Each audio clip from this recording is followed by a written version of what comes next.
Court की कार्यवाही प्रारंभ की जाए। योर ऑनर, मैं शांति का पक्षकार, शांति एक शक्ति है, इस विषय में अपना पक्ष रखने की इजाजत चाहता हूँ। इजाजत है। योर ऑनर, मेरे पहले गवाह कवि कमल किशोर जी हैं जो शांति के पक्ष में अपना बयान देंगे। शांति प्रिय हूँ मैं, शांति से जीना चाहता हूँ। शांति की क्रांति से क्रोध की भ्रांति मिटाना चाहता हूँ, क्योंकि शांति इंसानियत की तो क्रोध हैवानियत की निशानी है। इसलिए माय लॉर्ड, अगर आपकी इजाजत हो तो चंद अल्फाज क्रोध के नाम अर्ज करता हूँ। इजाजत है। क्रोध बहुत बड़ा शैतान, मारा जाता इसमें इंसान। क्रोध बनाता है बेईमान, खा जाता वह सब सम्मान। क्रोध में आंखें होती लाल, सूरत हो जाती विकराल। क्रोध बजाए व्यर्थ ही गाल, बिगड़े इससे सबकी चाल। क्रोध नोच देता है बाल, क्रोध करे सबको बेहाल। क्रोध बुला लाता है काल, क्रोध नरक में देता डाल, क्रोध नरक में देता डाल। ऑर्डर ऑर्डर, ये अदालत है। माय लॉर्ड, इससे पहले कि मेरे विद्वान मित्र हमारे विरुद्ध और अधिक आरोप लगाएं, मेरे पक्ष में कलावती बहन भी हाजिर है। श्रीमान, इन्हें अपनी बात कहने का मौका दिया जाए। Permission granted. माय लॉर्ड, मैं ये कहना चाहती हूँ कि अभी शांति के पक्ष में जो भी बात कही गई है वो सब झूठ है, मनगढ़ंत है, बेबुनियाद है। दरअसल क्रोध से काम उलट पुलट नहीं होते हैं, किंतु सब काम चुटकियों में हो जाते हैं, चुटकियों में। क्रोध की एक फटकार से सभी लाइन में आ जाते हैं। मालिक क्रोध नहीं करेंगे तो नौकर तो ढीठ हो जाएंगे, ढीठ। बच्चे तो माँ बाप के सिर पर चढ़कर नाचने लगेंगे। अब देखिए, मेरा 12 साल का लड़का इतना ढीठ होता जा रहा है, किसी की भी कोई बात सुनता ही नहीं है। एक दिन उसके पिताजी को आया गुस्सा, उन्होंने गुस्से में आकर जमकर उसकी कसाई की तरफ पिटाई कर दी। तब से तो उसकी बोलती ही बंद हो गई। महोदय, आजकल का जमाना बदल चुका है, सीधी उंगली से घी निकलता ही कहाँ है जनाब। माय लॉर्ड, आपने भी वो जमाना देखा होगा जब सास बहू पर जुल्म ढाती थी, लेकिन बहू फिर भी अल्लाह की गाय बनी रहती थी। और शिक्षा जगत में तो यही मान्यता थी कि गुरु मारे धम धम, विद्याए छम छम। सुनिए कविवर जी, अर्ज किया है, फूलों में जैसे कांटे की, पढ़ाई में चाटे की, सर्दियों में हीटर की, हिसाब में कैलकुलेटर की जरूरत होती है। जैसे घर को ईंट की, विद्यार्थी को चीट की, इंसान को रक्त की, भगवान को भक्त की जरूरत होती है, वैसे ही घर गृहस्थ में व्यवस्था अनुशासन के लिए क्रोध की बड़ी जरूरत होती है, क्रोध की बड़ी जरूरत होती है। बिल्कुल सही। Order order, silence in the court. Your honour, जो कथन मेरे विपक्षी वक्ता ने कहे हैं वो बिल्कुल अव्यवहारिक है। इनके विरुद्ध में मैं अपने पक्षकार कैदी रामदास चितवन जी को बुलाना चाहूंगा। माय लॉर्ड, क्रोध का एक क्षण पूरा जीवन बर्बाद कर देता है। इसका प्रत्यक्ष प्रमाण मैं हूँ मिलॉर्ड, मैं। एक बार मेरे और मेरे पत्नी के बीच झगड़ा भड़क उठा। गुस्से में मैंने बीवी के माथे पर क्रिकेट बैट दे मारा। नतीजतन मेरी बीवी को ब्रेन हैमरेज हो गया, वो मर गई। हुजूर, बीवी को मारा तो मेरा इरादा उसकी हत्या करना नहीं था मिलॉर्ड, उसकी हत्या करना नहीं था, पर फिर भी वो मर गई। पल भर में मेरी सारी दुनिया उजड़ गई। मेरे माथे पर लगे इस खूनी कलंक को कौन मिटाएगा, कौन? अग्नि को साक्षी रखकर मैंने जो संसार रचा था वो मेरे गुस्से से जलकर भस्मीभूत हो गया। मेरा आप सबसे विनम्र निवेदन है, चाहे कुछ भी हो जाए, कभी क्रोध मत करना, कभी क्रोध मत करना, कभी क्रोध मत। ऑब्जेक्शन माय लॉर्ड, ये मगरमच्छ आंसू बहा रहे हैं। कोर्ट में सहानुभूति की कोई गुंजाइश नहीं होती, इसलिए इनके इस कृत्य के लिए इन्हें रोका जाए। मैं सत्य कह रहा हूँ अगले गवाह के कथन प्रारंभ किए जाएं। Thank you my Lord. मेरे अगले गवाह सेठ घनश्याम जी हैं।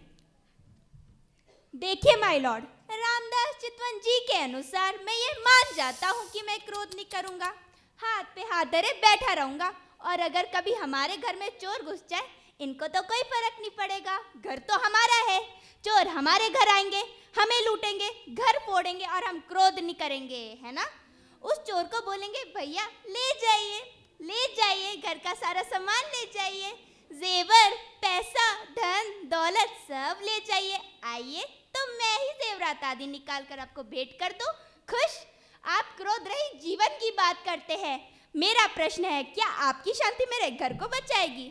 मैं कहता हूँ आपकी तरह यदि हम शांति की माला जपते रहे तो सारे घर में शांति शांति ओम शांति हो जाएगी। मेरी धर्म पत्नी शांति, उसको भी वे उठा ले जाएंगे, वो बचाओ बचाओ बचाओ कहेगी और मैं शांति शांति का गीत गाता कानों में रुई डालकर मंजीरा बजाता रहूंगा। क्या सब मुझे गुस्सा नहीं आएगा? बताइए लाखन सिंह जी। जरूर आएगा। माय लॉर्ड, अगर आपकी इजाजत हो तो मैं कुछ पंक्तियां सुनाना चाहूंगा। इजाजत है।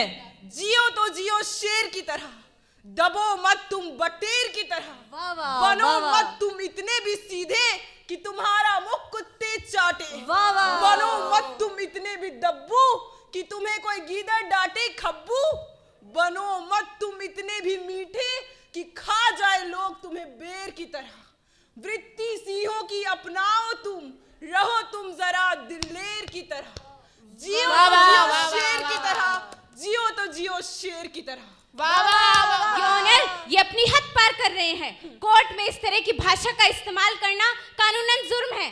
इनकी बातों का खंडन करने के लिए मैं पुनः अपने पक्षकार कवि कमल किशोर जी को बुलाना चाहूंगा। सिंह वृत्ति का उपदेश देने वाले क्रांतिकारी सरदार जी, जरा गौर फरमाइएगा। यूं तो इतिहास में तुमने वीरों की तलवार दिखाई है, सरहद पर भी जोरदार हुंकार दिखाई है, आतंकों का भार भी हर बार भगाया है। ए विजय का शंखनाद बजाने वालों, क्रोध से जरा कोरोना को भी भगाओ, जिसने पूरी दुनिया में तबाही मचाई है, जिसने पूरी दुनिया में तबाही मचाई है। मैं अपने विपक्षी वक्ता को मुंह तोड़ जवाब देते हुए कहना चाहूंगा कि शांति के पिटारों, क्या हर बार हम ही मचाते रहेंगे धमाल? जरा तुम भी करके दिखाओ कुछ कमाल। गर शांति की शक्ति पर है इतना ही गुमान, गर शांति की शक्ति पर है इतना ही गुमान, तो क्यों नहीं कर लेते शांति की शक्ति से कोरोना का निदान? माय लॉर्ड, अगर आपकी इजाजत हो तो मैं अपने विपक्षी वक्ता को जरा वर्तमान समाज का आईना दिखा दूं।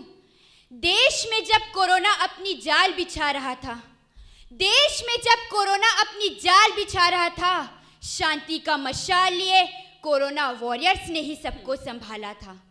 उन जाबाज पुलिस वालों की जिंदगी का भी क्या अजीब फसाना था, उन जाबाज पुलिस वालों की जिंदगी का भी क्या अजीब फसाना था। तीर भी चलाना था तो परिंदों को भी बचाना था। तेज पथराव में वो पीछे ना हटे, तेज पथराव में वो पीछे ना हटे, गालियों गोलियों में वो रहे डटे, गालियों गोलियों में वो रहे डटे। वाह वाह वाह वाह। और जनाब, इतिहास गवाह है कि किसी भी महामारी की वैक्सीन को खोज निकालने में कम से कम 10 साल से अधिक समय लगा है, लेकिन आज शांति के पथ पर अंगद सम अडिग हमारे वैज्ञानिक और डॉक्टर्स कुछ ही समय के अंतराल में कोरोना जैसी विकराल महामारी का तोड़ निकालने में काफी सफल रहे हैं। कवि कमल किशोर जी बिल्कुल ठीक कह रहे हैं माय लॉर्ड। सिर्फ हम ही नहीं बल्कि हर हिंदुस्तानी ने भी बड़ी धैर्यता से मास्क, सैनिटाइजर, सोशल डिस्टेंसिंग जैसे कोरोना प्रोटोकॉल्स का सहर्ष पालन किया, वरना कोरोना की ट्रांसमिशन चैन को तोड़ पाना नामुमकिन था। इसीलिए मैं कहता हूँ, जिसने थामा शांति का हाथ, जिसने थामा शांति का हाथ, उसने कोरोना को भी दिया मात, उसने कोरोना को भी दिया मात।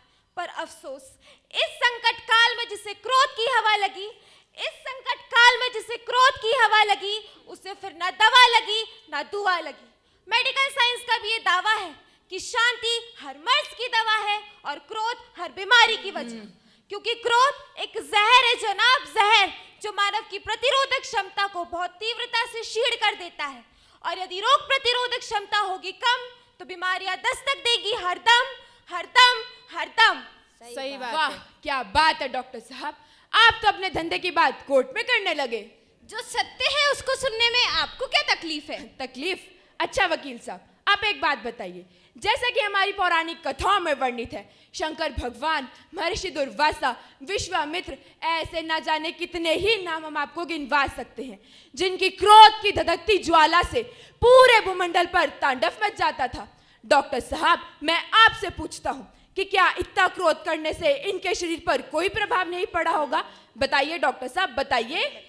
योनल, मेरे साथी वकील जो कथाओं को अपना आधार बनाकर अपनी बात कहना चाह रहे हैं, ये सरासर मूर्खता का प्रदर्शन है। अपना उल्लू सीधा करने के लिए यह इस तथ्य को नकार रहे हैं। माय लॉर्ड, अगर आज मानव मन में सुलगती क्रोध की अग्नि को शांति के शीतल जल से शांत ना किया गया तो हमारे देश का भी वही हाल होगा जो जापान जैसे समृद्ध देश का हो रहा है। वहां जितने लोग कोरोना से नहीं मर रहे, उससे कई अधिक लोग सुसाइड कर रहे हैं जनाब, सुसाइड कर रहे हैं। और सुसाइड का कारण मात्र उनका तीव्र क्रोध। हमारे शास्त्रों में भी लिखा है, क्रोध सत्यानाश की ओर ले जाता है। और ये सर्वविदित है कि क्रोध से होती मति भंग, कि क्रोध से होती मति भंग, हर कर्मेंद्री हो जाती तंग। क्रोध से जलते सारे अंग, हटे परे सब अच्छे संग। क्रोध में करता दुर्व्यवहार, बिखर जाता उसका परिवार। क्रोध भयानक है अंगार, जिसमें करता वो खुद का संहार, जिसमें करता वो खुद का संहार। वाह वाह वकील साहब, वाह। माय लॉर्ड, मुझे तो ऐसा लगता है कि मेरे विपक्षी वक्ता किसी कवि सम्मेलन में शरीक होकर आए हैं।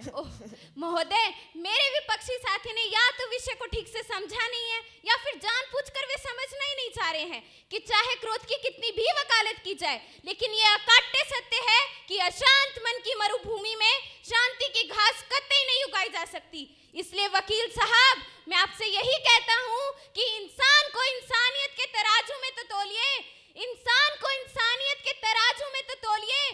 दो बोल ही सही, मगर भविष्य का सोच कर तो बोलिए। मेरे विपक्षी वक्ता हमें मजबूर न करे आवाज उठाने को, क्योंकि हमारे अल्फाज ही काफी हैं आग लगाने को। माय लॉर्ड, मैं अपने विपक्षी साथियों को खुली चुनौती देता हूँ कि तुल जाने दो तराजू में, कि तुल जाने दो तराजू में कि पलड़ा किसका भारी है। अरे तुम्हें क्रोध की तलवार प्यारी है तो हमें शांति की झनकार प्यारी है, हमें शांति की झनकार प्यारी वाह है। वाह वाह। शांति में ही क्रांति है, शांति में ही क्रांति है, शांति में ही क्रांति है। ऑर्डर ऑर्डर, कोर्ट की गरिमा को बनाए रखें। तमाम गवाहों, सबूतों और कथनों को मद्देनजर रखते हुए अदालत इस निर्णय पर पहुंचती है कि क्रोध एक शक्ति नहीं अपितु एक बहुत बड़ी कमजोरी है।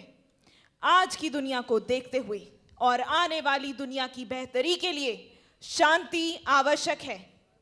शांति ही वो रसायन है जिसमें क्रोध से उत्पन्न होने वाली समस्याओं का निवारण है।